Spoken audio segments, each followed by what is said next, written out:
o que tem de filho do diabo mercenário atrás de púlpito hoje engravatado, de Bíblia na mão pregando, falando Jesus, Jesus, o que tem hoje é impressionante. Parece que Pedro estava assistindo uma televisão. Impressionante, inigualável essa revelação. Amém. Gênesis capítulo 37 diz: Jacó habitou na terra de Canaã, onde seu pai Isaque tinha vivido como estrangeiro. Esta, portanto, é a história da família de Jacó, quando José, seu filho, tinha 17 anos, pastoreava os rebanhos de ovelhas e cabras com seus irmãos. Cooperava com os filhos de Bila, os filhos de Zilpa, mulheres de seu pai. Entretanto, José compartilhava com seu pai sobre a má fama de seus irmãos. Israel amava mais a José do que a todos os seus outros filhos, porque ele era filho da sua velhice, e mandou fazer-lhe uma túnica adornada. Seus irmãos perceberam que seu pai o amava mais do que a todos os seus outros filhos e odiaram-no. Tornaram-se tão invejosos que não conseguiam mais lhe falar de maneira amigável. Ora, José teve um sonho e contou a seus irmãos, que passaram a nutrir ainda mais raiva dele. José lhes havia dito: ouve o sonho que tive. Pareceu-me que estávamos atando feixes no campo, eis que o meu feixe se levantou e ficou em pé, e vossos feixes o rodearam, se prostraram diante do meu feixe. Seus irmãos lhe indagaram: quereis acaso governar-nos como rei, ou dominar-nos como senhor? E eles o odiaram ainda mais por causa de seus sonhos e de suas intenções. Depois José teve ainda um outro sonho e contou deste modo a seus irmãos: tive ainda outro sonho. Desta vez, o sol, a lua e 11 estrelas se curvavam diante de mim. Assim que narrou o sonho a seu pai e seus irmãos, o pai repreendeu com estas palavras: que sonho foi esse que tiveste? Iríamos todos então, eu, a mãe de teus irmãos e cada um deles, prostrar-nos rosto em terra diante de tua presença? No mesmo instante, seus irmãos arderam em ciúmes dele. Seu pai, contudo, passou a refletir sobre o que ouvira. Meu irmão, podeis sentar. José, que tipifica Cristo, e odiado pelos seus próprios irmãos. Nós hoje tipificamos Cristo, certo, irmão? Nós somos os porta-vozes de Cristo, somos aqueles sacerdotes comprados com sangue, somos o reino de Cristo. Se alguém quiser ver a Cristo hoje, o que tem que fazer? Que nem Pedro e João disseram na porta do templo, olha para nós. Eu estava vendo esses dias um debate naquela falsa rádio evangélica, Melodia. E esse debate, sempre eles voltam com o mesmo tema, são vazios demais. Não tem evangélico naquele debate. Tem um bando de gente que pensa que fazer teologia confere autoridade espiritual ou inteligência, sabedoria, e ficam com aqueles brás lá que não leva ninguém a nada. E o tema era: é possível encontrar Cristo fora da igreja? Ou a salvação, Cristo, se resume em estar na igreja? Na igreja deles é um templo fechado, é isso que eles chamam de igreja. Um templo fechado. E as pessoas dizem: não, de forma alguma. Cristo pode ser encontrado em qualquer lugar. A salvação pode ser dada em qualquer lugar. Imagina se isso tem a ver com a realidade. Jesus Cristo edifica a sua igreja, cria regras, levanta, como Paulo diz, mestres, doutores, profetas, e as pessoas então podem continuar vivendo a sua vida lá fora e vão encontrar Cristo. Não, ninguém acha Cristo se não se propor ser um templo do Espírito Santo. E se aqui que nós apertamos a palavra, nós não, Deus, e a coisa flui, e há tanto entendimento, pessoas que ouvem tanto, ainda assim não se firmam, imagina alguém lá fora que não ouve nada, se vai encontrar Jesus Cristo, se vai encontrar Deus. Uma baboseira danada os conceitos dessas pessoas. Então, lembrei disso, estou comentando, né? Eu já falei que no Brasil não existe rádio evangélica.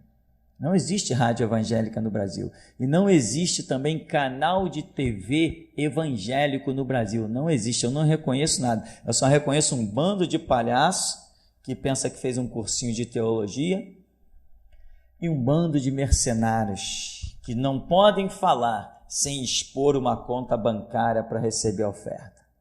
Estava vendo de manhã, tem um poço lá dentro do Templo de Salomão, naquelas bandas, quem conhece? Tem um poço lá, Tem.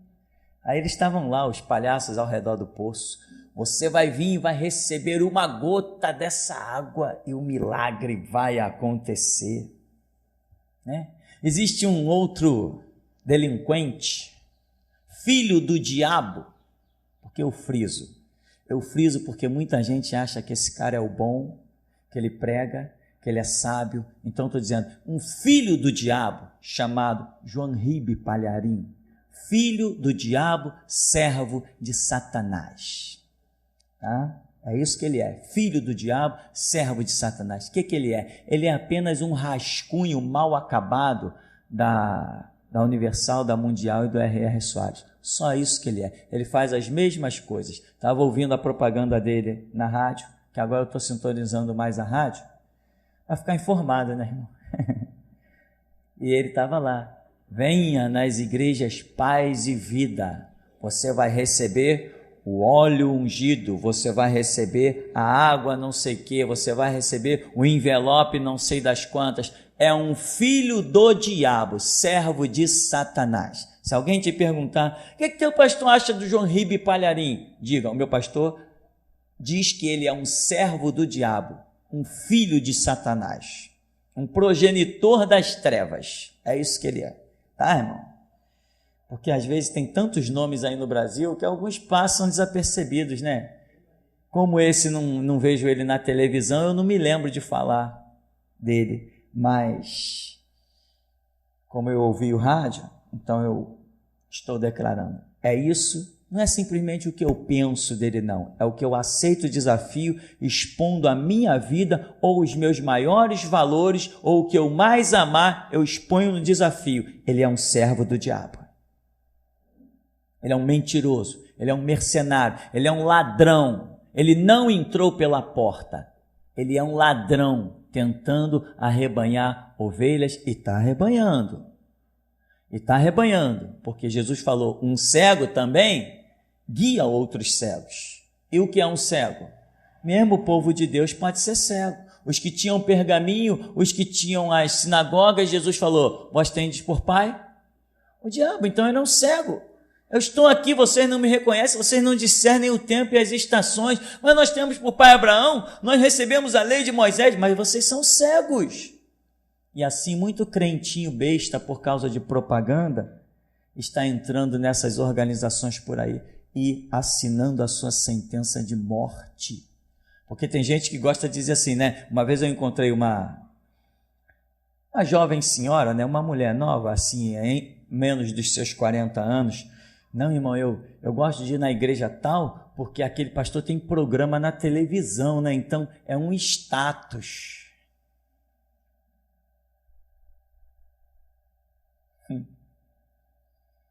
Irmão, status é você sentir um mover que te leve a dobrar os joelhos e colocar o rosto em terra. Esse é o maior status. Isso é glória, mas isso é muita glória. Eu costumo dizer, o homem mais poderoso é aquele que mais põe o rosto em terra. É aquele que mais dobra os joelhos. Aí aparece uns... Eu preciso ler dicionário, irmão. As palavras estão me faltando. Aparecem uns abestalhados desse. Não, meu pastor tem programa na televisão. Ô infeliz, o teu pastor não é pastor, ele é um mercenário.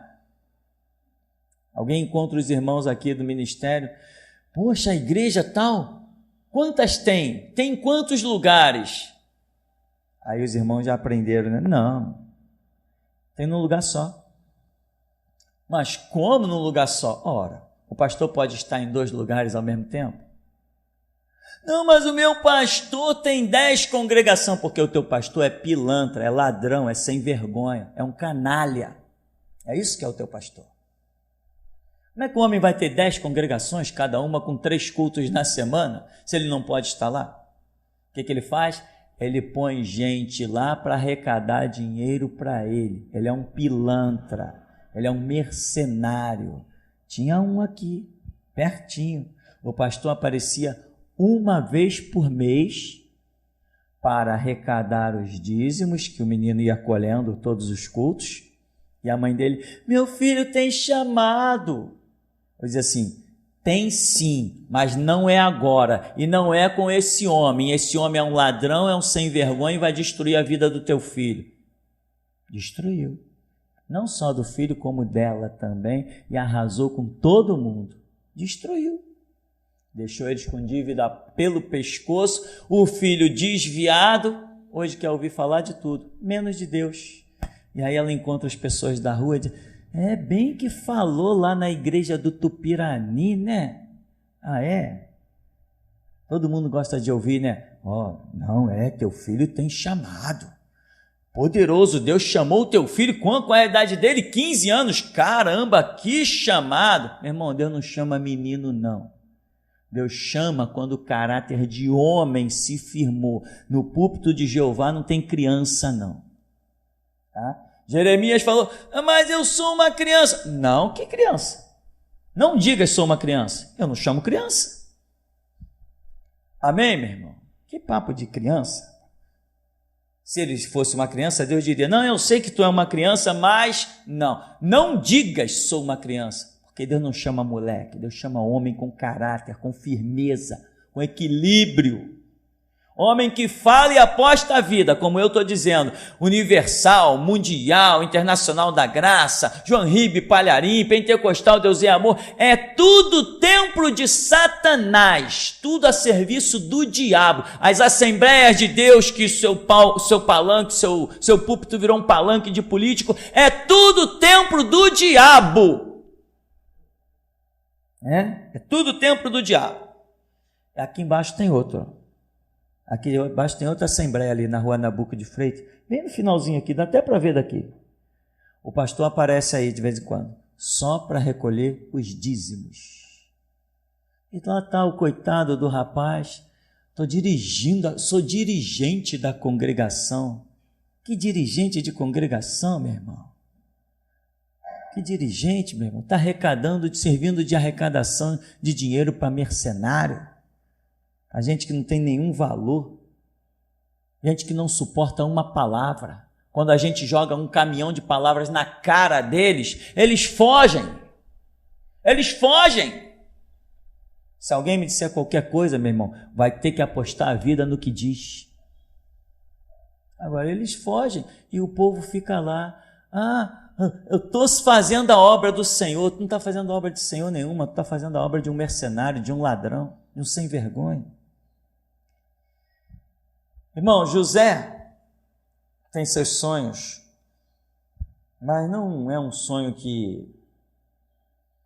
Você vê José dizendo, olha, eu tive um sonho, assim, uma coisa de orgulho. Não, ele apenas foi lá e contou, né? Outra coisa, você vê José dando interpretação do sonho dele?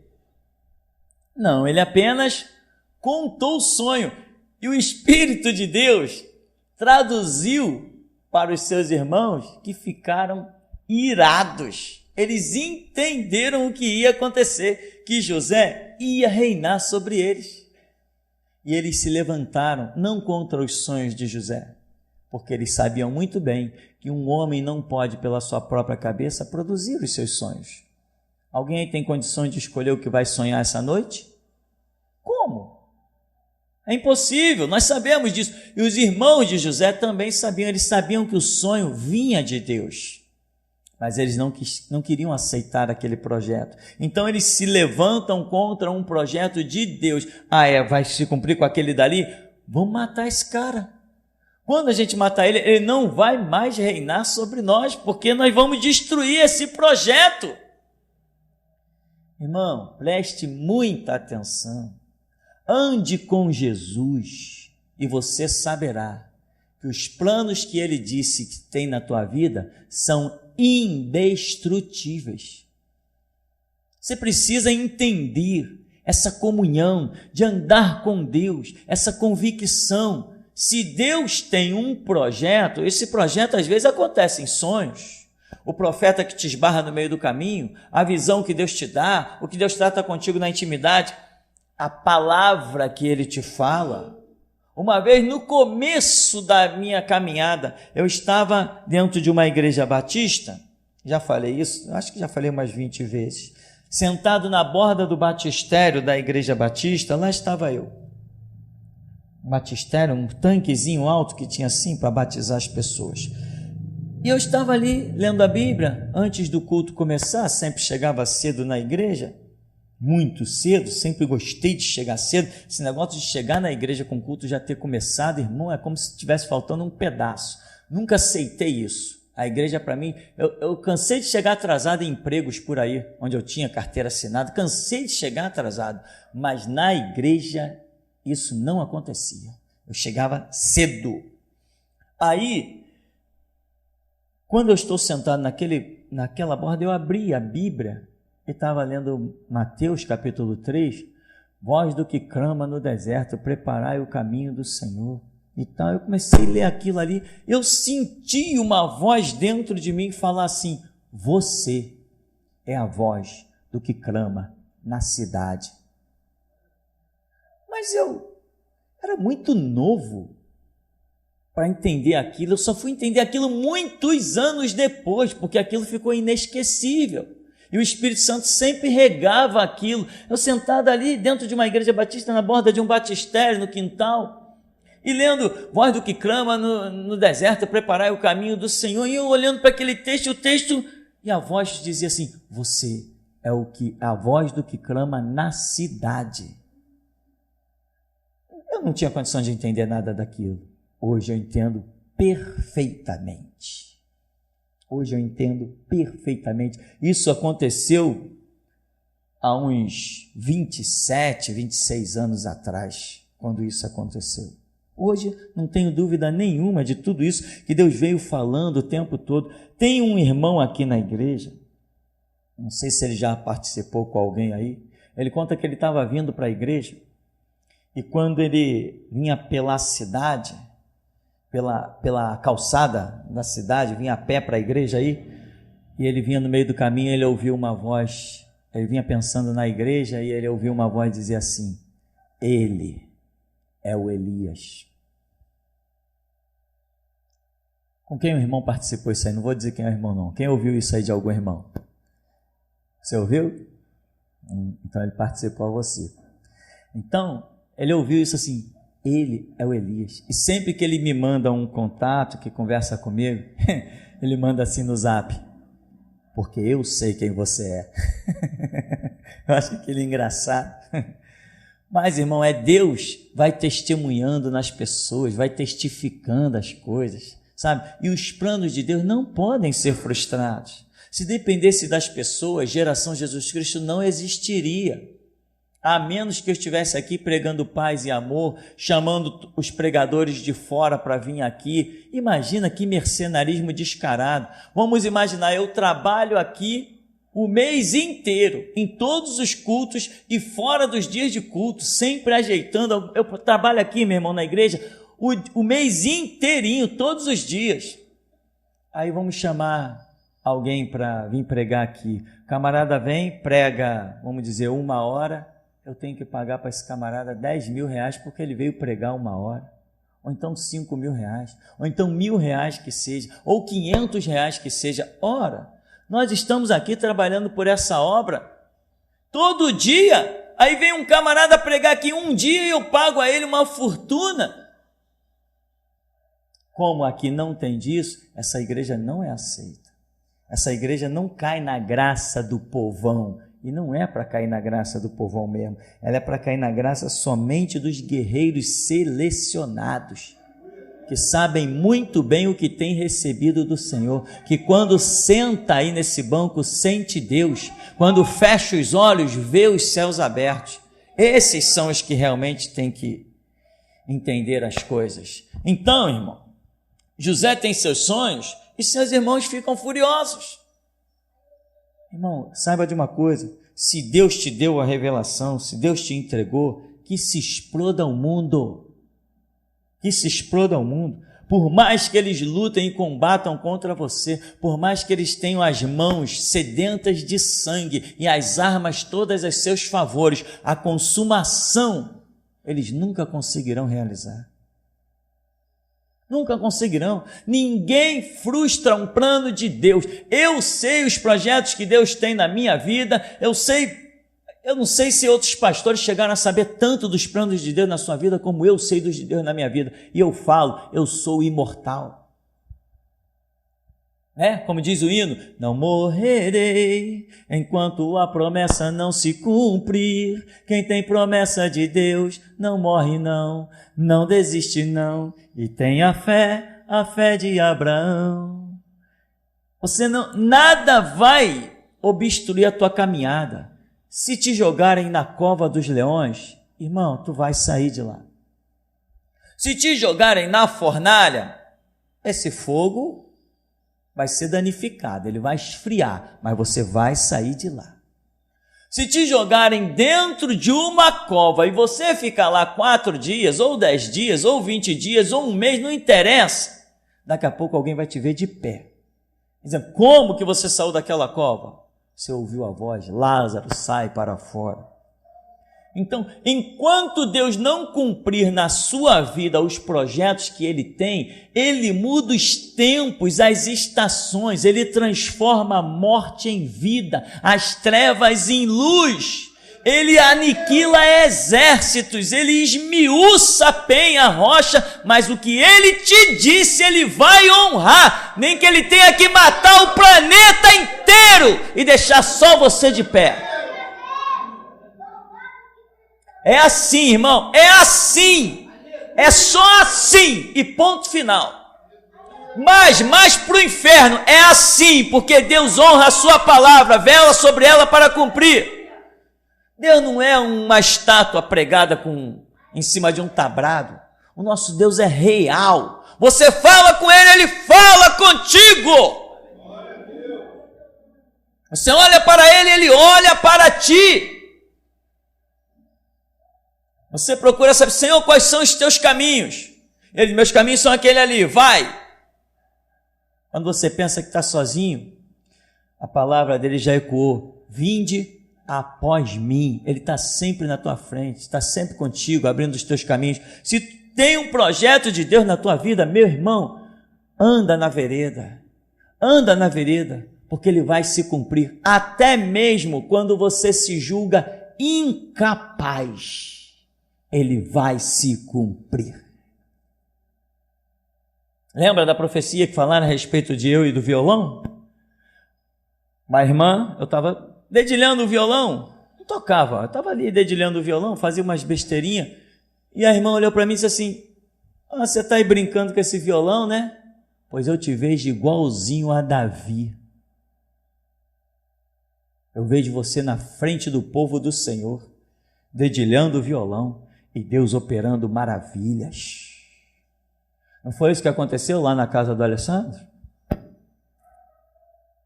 Estávamos lá louvando, quando houve um probleminha de saúde com a Elaine. Foi só o louvor, meu irmão. No louvor Deus fez tudo. No louvor, foi só no louvor. Deus fez tudo que tinha para fazer. Depois nós oramos, mas eu já sabia que não tinha mais nada para orar. Deus já tinha feito toda a sua grande obra. E quantos lugares, irmão, Deus me levou a dedilhar um violão. E quando aquela mulher disse isso para mim, te vejo à frente do povo do Senhor, dedilhando o violão, igualzinho Davi dedilhava a harpa. Eu falei, essa daí pirou. Essa pirou. Se Deus tem uma promessa, meu irmão, e você anda no caminho, mesmo que você olhe e diga assim, não, isso é impossível. Eu não tenho capacidade para isso. Um dia você vai descobrir que nós não somos capazes, mas Ele pode todas as coisas. E Ele faz todas as coisas conosco, é Ele que nos fortalece, como diz Paulo. Nós não somos capazes de nós mesmos. Quem diz isso é Paulo, um grande homem de Deus. Nós não somos capazes de nós mesmos, mas a nossa capacidade vem de Deus. Aquele homem cujos os aventais dele saía pela cidade curando enfermos, expulsando o demônio, ele dizia, nós não somos capazes disso não, é Ele. Quando o povo dizia, Paulo, vem pregar para a gente, ele, nós não somos capazes não, é Ele. Amém, meu irmão? Então você tem que entender, não importa se Deus tem uma promessa, você tem que andar na estrada, até aquilo que você diz, não é possível, não tem como. Como? Isso não dá. Que nem eu dizia para mim mesmo, não, que eu não tenho estrutura para estar à frente de uma igreja, eu não tenho condição para isso. Meus planos, pensava eu ainda no tempo da inocência, meus planos na obra de Deus são outros. Imagina a loucura do ser humano. Jesus é misericordioso, né? Imagina eu dizer assim, os meus planos na obra de Deus são outros. Olha, se a obra de Deus e meus planos não funcionam, só funcionam os planos dele. Mas nós nos achamos muito eloquentes. Estamos conversando com os irmãos, os meus planos na obra de Deus são outros. Eu já decidi o que vou fazer para Deus. Deus está dizendo assim, eu também já decidi o que vou fazer para você. Eu tenho uma cadeia para você, eu tenho uma briga com o sistema jurídico, eu tenho um delegado para te atormentar um pouquinho, eu tenho policiais para bater na tua porta, eu tenho macumbeiro para te perseguir, eu tenho 350 terreiros de macumba para te perseguir e dizer que eu sou Deus na tua vida.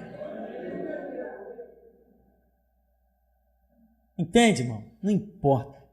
Qual é o seu sonho? Foi o teu Deus que te deu ele? Então não é só um sonho, é fato. É fato. Vai se cumprir. Não importa. Eu estou sozinho. Quem tem Deus nunca está sozinho. Quem tem Deus nunca está sozinho. Agora, tem pessoas que ficam requerendo o braço da carne. Mas a Escritura diz, maldito o homem que confia no homem, que faz da carne o seu. Você tem que andar por fé. E fé é quando você anda em função de ter uma ajuda de alguém que você não vê. Mas cá entre nós, irmãos, quem de nós precisa ver Deus? Quem de nós precisa ver Deus? Hoje as pessoas estão indo lá em Jerusalém, sei lá se é Jerusalém, estão entrando no túmulo onde Jesus esteve, estão vendo lá escrito em hebraico na parede do túmulo, lá dentro, eu sou a ressurreição e a vida, e aquele que crê em mim, ainda que esteja morto, viverá. Estão passeando, estão entrando, poxa, eu entrei no túmulo, eu senti uma coisa assim, diferente, quando entrei naquele túmulo, que é baixo, tem que entrar e já tem que reverenciar, baixar a cabeça, e tem uns degrauzinhos, tanta gente já foi lá que eu já sei todos, parece até que eu já entrei no túmulo também. E aí, eles voltam de Israel, estive nas terras bíblicas, agora eu sou um homem de fé, agora minha estrutura está toda remodelada. Meu amigo, eles foram e entraram num túmulo, mas quando Jesus saiu daquele túmulo, quem estava lá na porta era eu vendo ele sair. O que é isso? É a fé.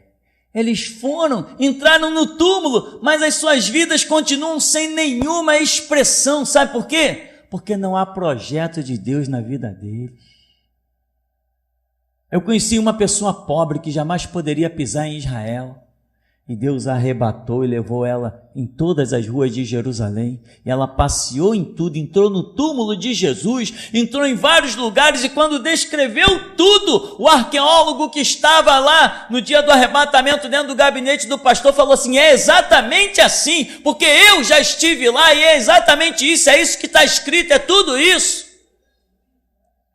A esposa de um pastor, chamada irmã Vera, foi arrebatada, e um arqueólogo, Ernesto Tonini, que já escreveu vários livros, estava dentro do gabinete.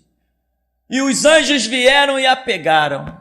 E quando os anjos partiram com ela, o pastor perguntava: onde você está? Ela dizia: eu estou nos ares, estou sendo carregada por 2 anjos, o corpo lá e a alma, mas o espírito foi passear.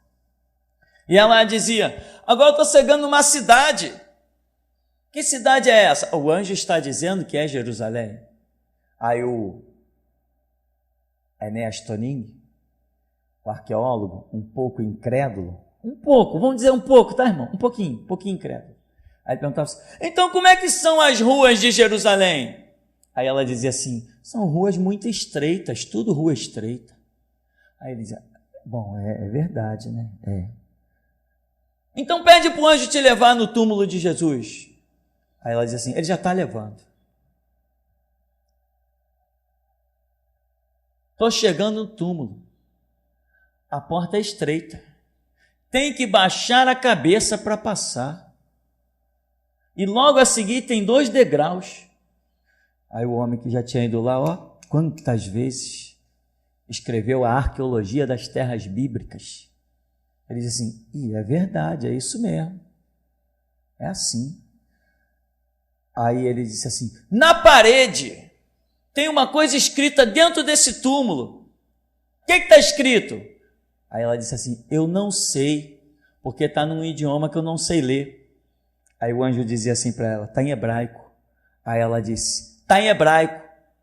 Aí ele: é, isso mesmo, hebraico. Aí ela disse assim: espera, que ele está dizendo que vai me dizer o que está escrito.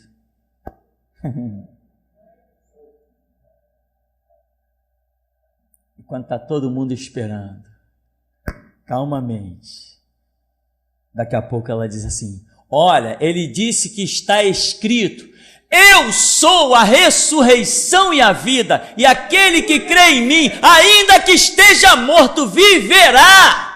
Foi um poder dentro do gabinete que ninguém ficou em pé, caiu todo mundo por terra. Quer viajar, irmão?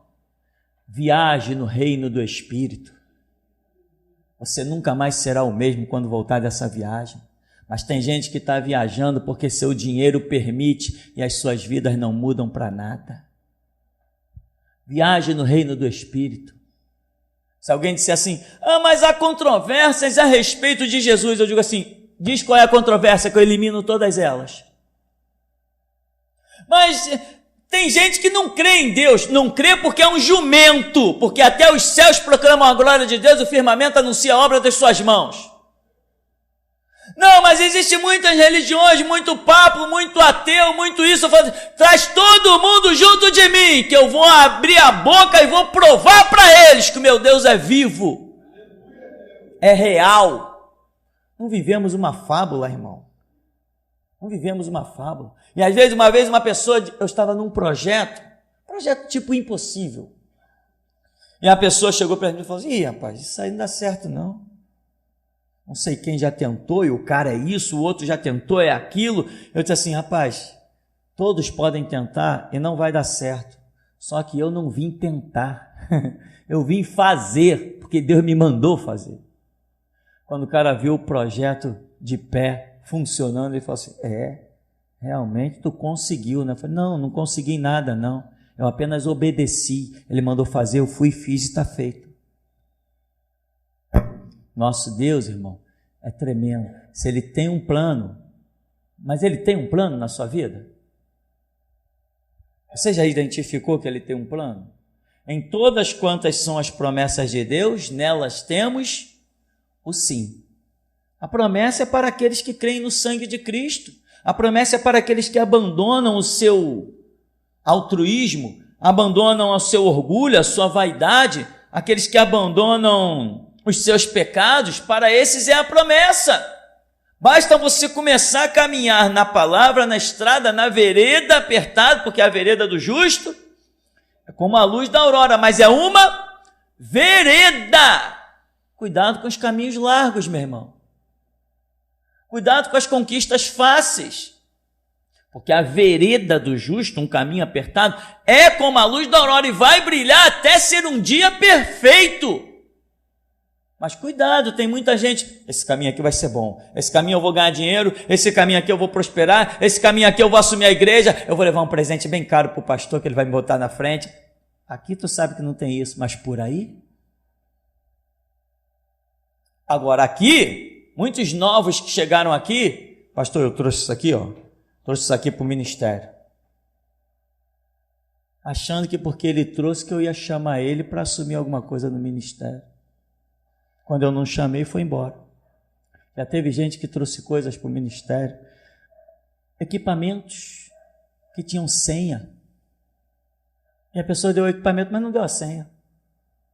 Por quê? Para que na hora que eu fosse usar o equipamento, eu precisasse dele para ele vir com a senha. Coitado! Louco! Esta noite te pedirão a tua alma, e o que tens preparado? Para quem será? Nunca assumiu nada, não tem razão, não tem lógica, tem que botar a cara em terra, rosto lá no pó, se arrepender. Nessa obra não fazemos para nós, nesta obra fazemos para Deus, e se fazemos para os outros, se fazemos para Deus, não estamos esperando recompensa. Quem espera recompensa não está fazendo para Deus, porque sabe que o simples fato de poder fazer para Deus já é a maior de todas as recompensas.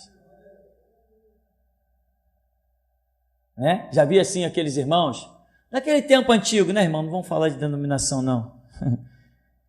Às vezes me cansa. Irmãos que, na hora da oração, Senhor, estou te entregando o meu dízimo, e a tua palavra diz que o Senhor vai me honrar, então o Senhor vai me abençoar, vai me abrir as portas, vai me multiplicar, vai me isso, vai me aquilo. Esse cara nunca conheceu Deus e aquela oferta não presta para nada. Aliás, irmão, que eu descobri na Bíblia uma coisa. Deve vir uma pregação aí para frente. Só um parênteses para você. Tem pessoas cuja vida está reprovada e a oferta dela ainda é usada. A minha oferta foi aceita, então a minha vida está legal. Com esse Deus não tem barganha não, meu irmão. Lembra o que foi dito a respeito dos filhos de Arão? Quando o fogo consumiu? Mas o que eles levaram de oferta foi jogado fora? Não. O que Deus falou a respeito das ofertas do filho de Arão? Podemos entender que Deus usou as ofertas deles, mas matou eles. Que coisa terrível. Um Deus que é santo não brinca. Ele é santo e acabou a história. Então, irmão, qual o seu sonho, os seus projetos, seus objetivos? Pastor, Deus me deu um sonho e eu estou esperando se cumprir. Não, nada disso, isso não é verdade. Se Deus te deu um sonho, ele só vai se cumprir se você andar em função daquilo. Se você quer ver algo se cumprir, você tem que ter aquilo como foco. Se Deus te revela algo, é porque aquele é o objetivo de Deus na sua vida. E não adianta querer outras coisas. O que muita gente se confunde. Estou buscando os céus. Não, Deus está te dando só um riacho. Estou buscando os mares. Não, mas Deus está te dando uma lagoa. Conquista primeiro o que Deus está te dando como pouco. Se você for fiel no pouco, Ele te dará o muito, mas fidelidade não se prova no muito não, irmão. Eu costumo dizer o seguinte, quem rouba 1 centavo, rouba 1 milhão, porque a questão não é o que rouba, a questão é o caráter de quem rouba. Então, por isso Jesus falou, ser fiel no pouco, e sobre o muito, te colocarei. Quando eu não tinha nada, irmão, eu era fiel. Quando eu não tinha dinheiro para pagar de passagem e ir para a igreja, eu ia a pé, mas não chegava atrasado. Quando eu tinha dinheiro, eu saía com 15 minutos, Eu conseguia chegar na igreja, então eu pegava a condução e ia. Quando eu não tinha dinheiro, eu saía com 1 hora de antecedência. E pessoas diziam assim para mim: mas você já vai? Que hora é o culto? Tantas horas. Ué, você já vai? Não, eu tenho que ir agora. Não tinha dinheiro para pagar a passagem. Não dava satisfação a um nem a outro, não tinha dinheiro para pagar a passagem. Metia a pé na estrada e sempre cheguei cedo. Sempre cheguei primeiro que o pastor. Sempre cheguei primeiro que a família do pastor. Sempre cheguei primeiro que todo mundo. Consegui a chave para chegar e varrer a igreja, arrumar tudo, tirar a poeira, para as pessoas não ficarem lá sentadas no meio da rua, às vezes com chuva, porque o pastor tinha que levar o filho dele para jogar futebol. Ou então tinha que buscar inútil da mulher dele lá na faculdade. Mulher que não sabe subir num ônibus, meu irmão, e cuidar da vida, não serve para ser mulher de pastor, não serve para estar à frente de igreja. Ah, pastor, é a sua opinião? Não, não é a minha opinião, não. É assim. É exatamente assim. Não é opinião, não. É assim. Porque eu já vi muitas serem reprovadas. Então, irmão, os irmãos, aqueles mais chegados, não queriam ver a prosperidade dele. Não queriam ver. E José tipifica o quê? Cristo. Então não é só uma questão de ele dominar sobre seres humanos, mas aqui, ó, o sol e a lua se curvando diante dele, significa que todo o planeta vai se curvar diante de Jesus Cristo, que está aqui tipificado na pessoa de José. Todos. São fatos que a gente estuda na simbologia. Então, veja, aqui, capítulo 37. Israel, no verso 3, amava mais a José do que a todos os seus outros filhos, porque ele era o filho da sua velhice, e mandou fazer-lhe uma túnica adornada. Agora, não entenda mal o que escreve aqui Moisés, né? Escreve Gênesis. Não entenda mal. Ele não amava simplesmente porque ele era o filho mais novo. Não, de jeito nenhum. Não é isso. Se aparecesse alguém e dissesse assim: ô Jacó, tu tens José, tu tens Simeão, tem todos os teus filhos aí. Tu ama mais qual? Ele podia dizer assim: eu amo mais José. Então eu posso matar Simeão? O que ele ia dizer? No fundo ele amava a mesma coisa, meu. Claro que ele amava a mesma coisa. Qual é a diferença, então, dessa expressão? Israel amava mais José do que a todos os seus outros filhos. Inclusive, ele ficou ensinando a genealogia. É porque justamente os outros filhos andavam em transgressão. Então, cria aquela barreira de menos comunhão. Os filhos estavam em constante transgressão. Tinha filho aqui que até adulterou com a mulher dele, dentro da tenda dele. Então, ele deixou de amar? Não, se tivesse deixado de amar, mandava matar, mandava vai embora do arraial, some. Não fez isso. Por que não fez isso? Porque amava. Então, José não era simplesmente amado porque é o caçula. Não, quem tem um filho caçula não despreza o mais velho. Quem tem um filho não diz que o outro possa morrer. Uma pessoa que tem 10 filhos, nasceu meu 10º filho, então o meu primeiro pode morrer? Então, na verdade, o amor é o mesmo, mas aqui o que está se referindo é o projeto de Deus, que não, deixou de ser tão glorioso com os mais velhos e passou a ser glorioso com José. Por quê? Porque José era íntegro. O pai dizia: não mata novilhos, ele não matava, ele não participava disso.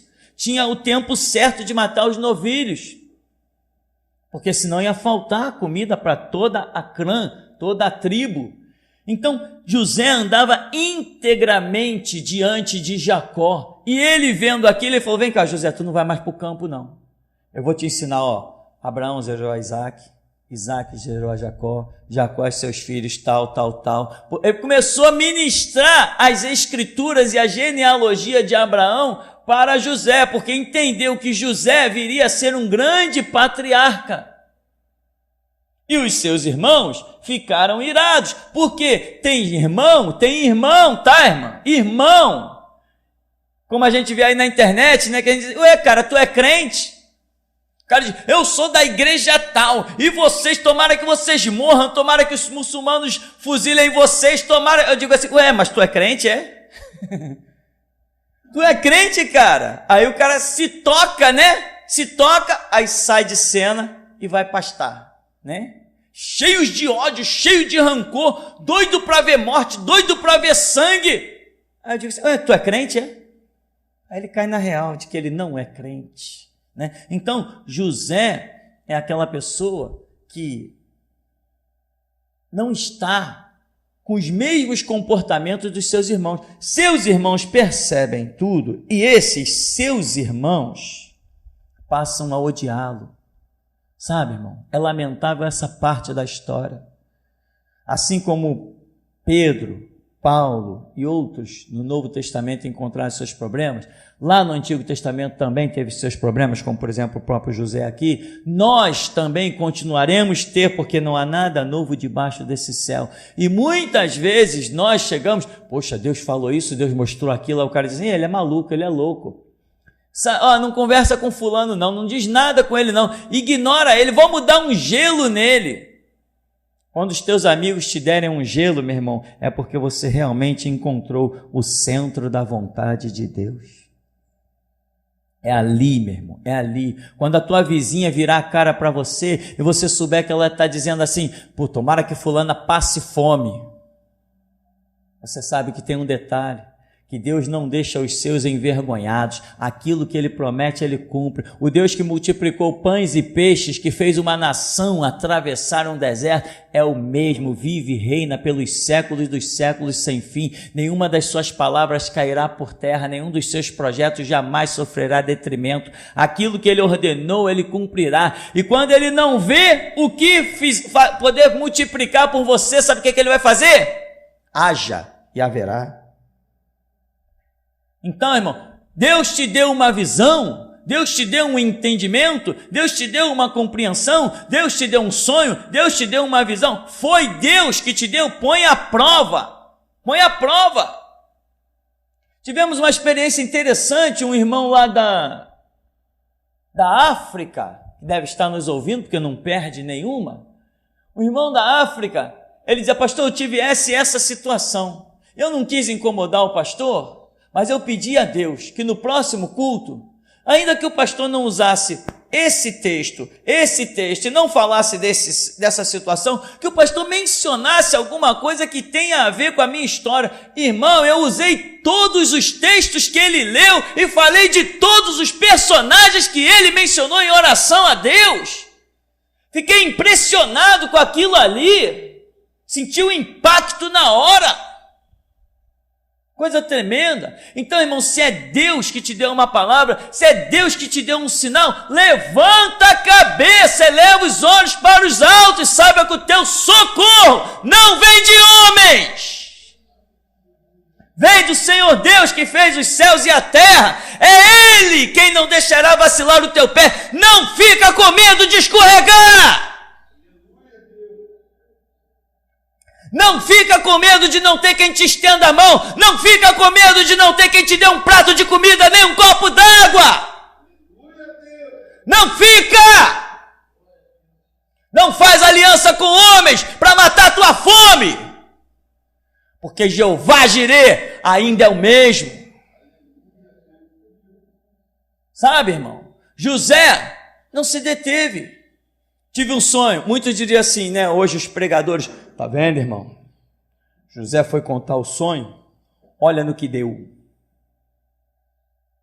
Então, irmão, você tem que ter segredos com Deus. Irmão, você tem que ter segredo quando Deus te diz que tem que ter segredo. Tive um sonho.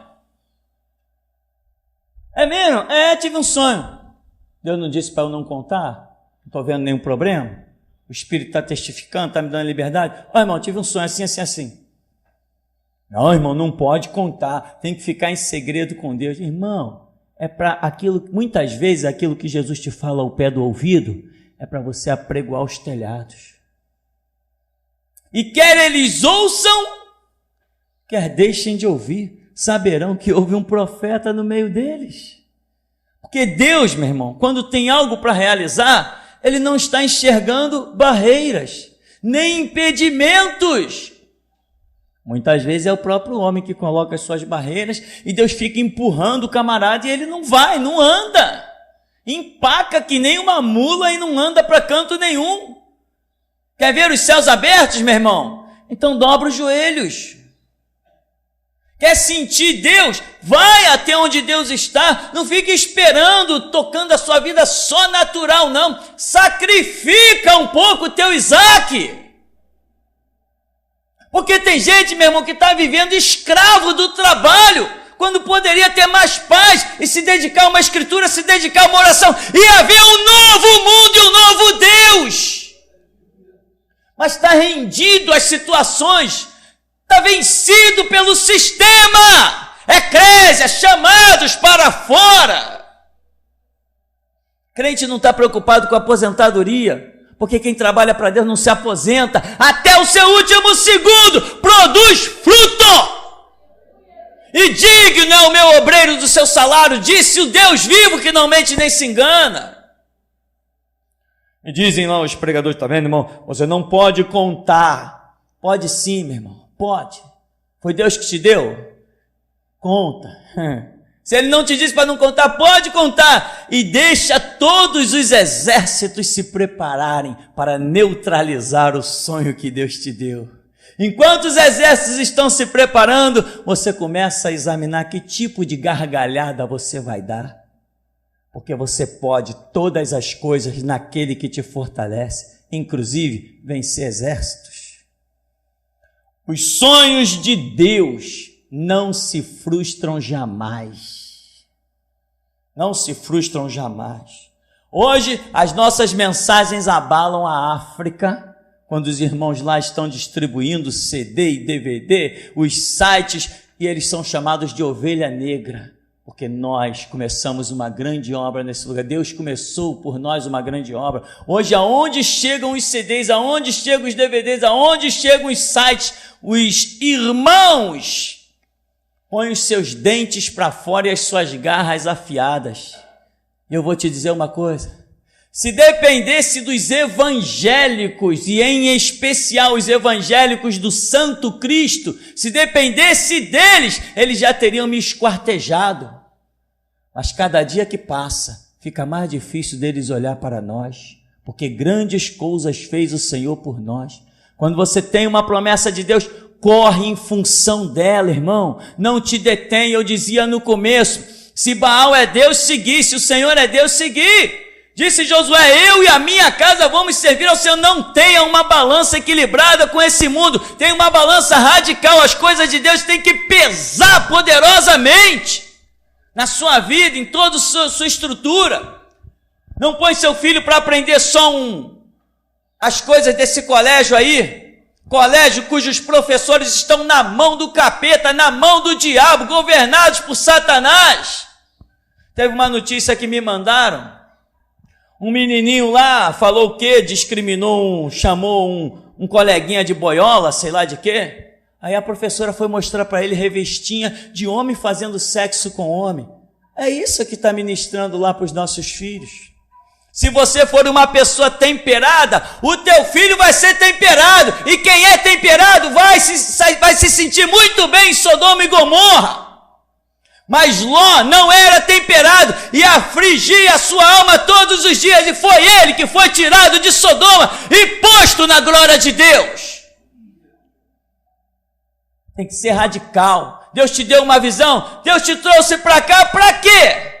Deus te trouxe para cá, meu irmão, para que você se permita ter os pensamentos e a visão mudada. Porque se você entrar nesse lugar com os seus próprios pensamentos, com a sua própria visão, com o seu próprio conhecimento, com a sua própria inteligência, você não precisa disso aqui. Quem é capaz de dirigir a sua própria vida não precisa de igreja. A igreja é para aqueles que reconhecem, eu não posso dirigir meus passos, eu preciso de um sacerdote, eu preciso de um púlpito, eu preciso de uma igreja. A igreja é para esses que entendem que não conseguem andar se não tiver o cajado para os guiar. Se você tem um sonho, tem uma visão, invista. Invista. Pessoas aqui dentro que já poderiam estar fazendo muitas coisas. Principalmente adolescentes poderiam estar sendo já um fenômeno. Mas eu continuo gritando. Quem tiver ouvidos para ouvir, ouça o que o Espírito diz às igrejas. Então, irmão, o resumo disso é o seguinte: se Deus te fez uma promessa e que você sabe que ela procede realmente de Deus, Deus tem testificado, Deus tem falado comigo, anda em função do que Deus tem te mostrado.